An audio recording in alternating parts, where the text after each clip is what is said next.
The other big thing that we have done, and again, this has come from our customer request, one of the railroad customers that Mehmet talked about. They basically have every iPad, every tablet, everything provisioned through an MDM, and they want to extend, and they do it for the wired network, Wi-Fi network. They want to extend it all the way down to the private network. So we have done the integration with the tools. So as I can see, the three devices, the three iPhones that I actually have here, two at the back, these iPhones, they are all provisioned through the MDM platform. So these devices are actually provisioned through the MDM. The customer had the MDM, and we have integrated via APIs.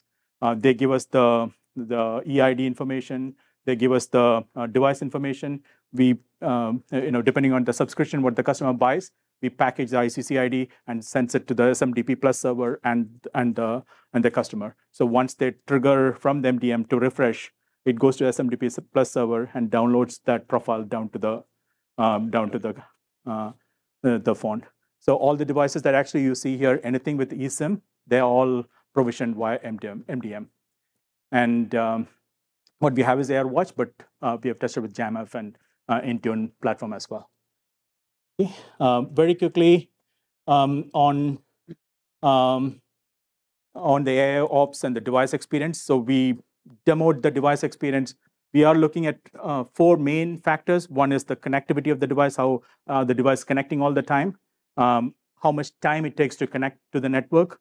We're looking at handover parameters. When the device hands over, how much time does it take to reconnect to the network? And we are coming with a score. We have a device score, we have a site level score. And if the site, more than 10% of the devices are having connectivity issue, it goes from good to fair. And then below 50, it goes to poor. The key important things that we've learned from our deployment last year is typical issues that actually we come up right here is customers, especially when in the IoT and the OT space, they do not have a DHCP scope. They do not have the DHCP servers not even reachable. Actually, I have simulated a case where we have created an external IP domain with a dummy server. So basically, the device is trying out to that dummy server, and it's not getting a DHCP IP, and which is very, very typical of the customer environment. We can actually go down to the device experience into the device and actually tells you the IP allocation failures, what that costed. So this is very critical as we scale the deployments to clearly identify what is causing the issue, whether it is your DHCP issue, the network level issues, or whether it's a radio link issues on the device, which is increasing the time of connectivity. But you also extend that. I'm not sure, like earlier you showed like ICE or ClearPass integration, where it's showing if it's failing some radius. Absolutely, yeah. Okay. The next things we're looking at like a more like a network level from a topology perspective.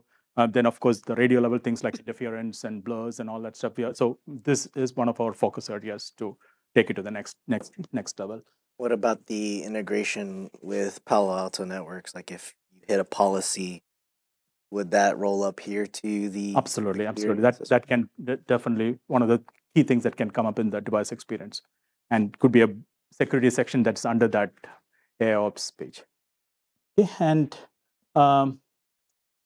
just to show, okay, but I'm passing back to Mehmet. We can leave it maybe completely here, just so that we don't, if you don't mind going back. Thank you.